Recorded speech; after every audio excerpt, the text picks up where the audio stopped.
What's going on today is so shocking for many of us because we are seeing vaccine injuries pile up, in fact, vaccine deaths thanks to the COVID vaccine, and yet no attempt is being made to stop the rollout of these vaccines. And coming to the question of what this so-called quote-unquote pandemic is all about, much appears to hinge on this RT-PCR test, which started the number of cases being published worldwide. And very recently, we've had some notification from the CDC pulling that test or pulling the EUA, the emergency use authorization for that test. And I understand Dr. Kaufman has put out some research, put out some information and analysis regarding this move by the CDC. So perhaps we can start with you, Dr. Kaufman. Both of you have made very perhaps radical, very outspoken, forthright statements that the PCR test is completely fraudulent and bogus and cannot be used to designate a pandemic of any sort, that this is a case-demic rather than a pandemic, and the case numbers are all false. So from that point of view, Dr. Kaufman, what did you want to tell us a little bit about what you've done already to address this issue? Yeah, sure, absolutely. And I want to make sure that everyone understands that there is not one diagnostic test that has been approved by the FDA or any other government agency to diagnose COVID-19. So every test that's on the market is given this special designation. In the United States, it's called emergency use authorization, and most of the other countries have very similar types of statuses for allowing these diagnostic kits to be sold on the open market. And of course, also this comes with immunity from liability. So if there are any adverse effects or events from this diagnostic test, which could include being misdiagnosed, there would be no ability to sue the manufacturer.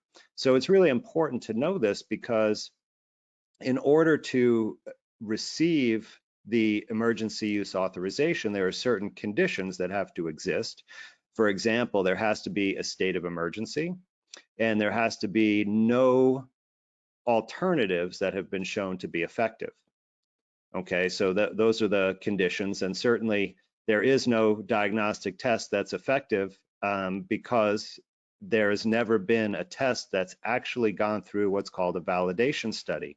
And this is the reason why these tests cannot be approved by any of these processes, because the basic requirement to apply for a diagnostic test to be approved is that you have to do a validation study and calculate the sensitivity and specificity.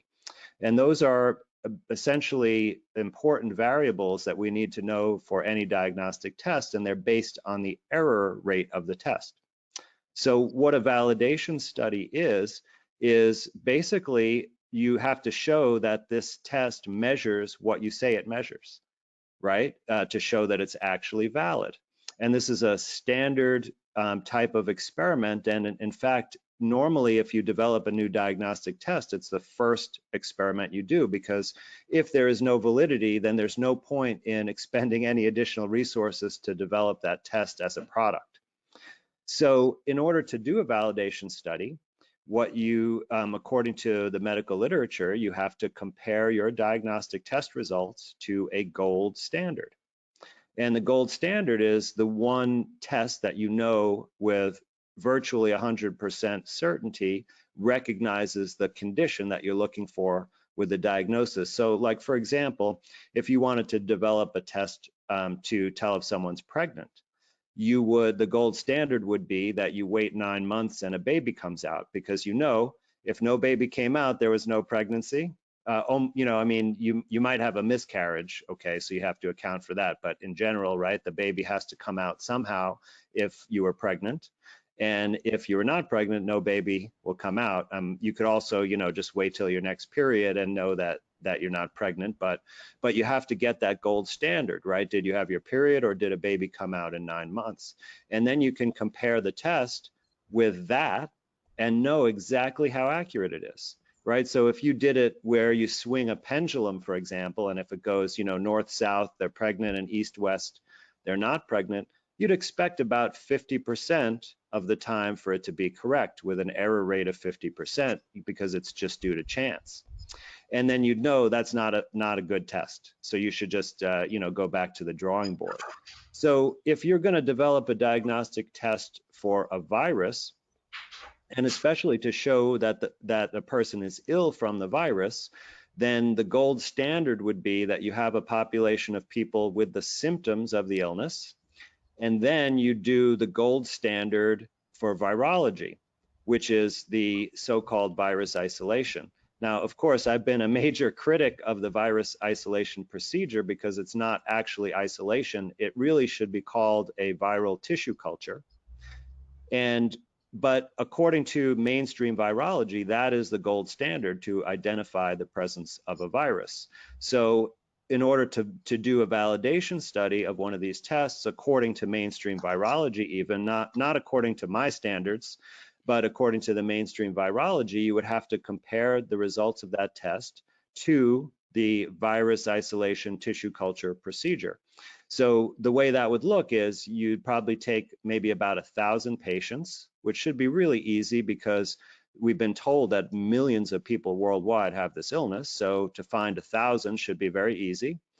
And you'd have to then do this tissue culture experiment on those 1,000 people.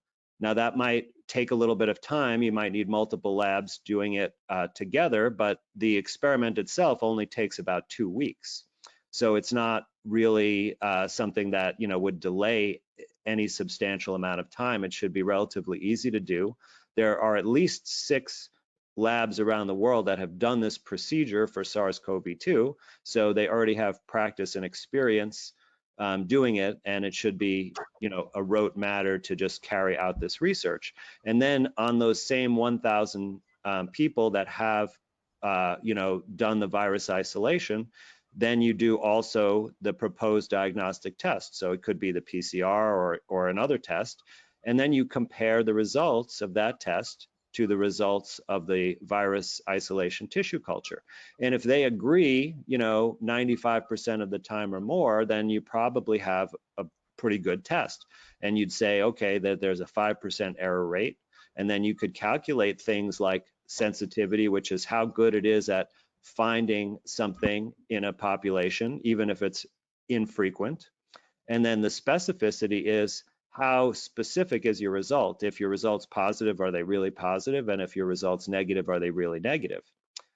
And you could also, by the way, calculate another number that's been thrown around a lot called the false positive rate. And what that is how many people in the population that you're testing who actually don't have the condition would give you a positive test result.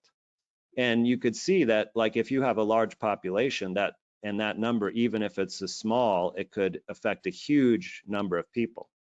So it's really important to know these. And in the media, they have thrown around numbers for a false positive rate, but I want everyone to know that those numbers are completely made up, because the only way you could calculate this is based on an actual validation study. Now, like in the CDC, for example, with the PCR test, they claim they have validated it, but if you look on their website, they explain that they used what they call, in their own words, a contrived sample. So in other words, they took the sequence of genetic material and synthesized it artificially in a laboratory, and then basically used that as their gold standard. But that has nothing to do with a virus infecting anyone, right? You could do that with you could just pick any sequence and do that and show that a test can measure that sequence, because PCR, all it does is amplify a specific sequence of genetic material. And in fact, if you look at the letter of approval given for the PCR test, the letter of authorization under EUA, not approval, what you'll see is it says that it's not to test for an infection. It's not even to test for a virus. It's to test for a nucleic acid that may or may not be associated with this virus. We really don't know, because they've never taken it directly out of a virus, because they've never actually shown a real virus. So essentially what we have is a test that can detect a sequence of RNA that we don't even know where it came from. and it's never been validated. So you can just take the test and basically toss it right in the trash. And the reason that they have to withdraw the EUA is because it will expire at some point, and they know that they can't actually apply for FDA approval because they haven't done the basic validation study. So Wow. they're getting ahead of the game, pulling it off because they know it can't get approved. And what they're going to do is come up with different protocols for the PCR and then apply for emergency use authorization for those, right? And then use those until they might expire and then perhaps have a third round. And this is a way of essentially avoiding having to prove that your test actually measures what it's supposed to measure. That is absolutely amazing. And I'm actually very surprised, Dr.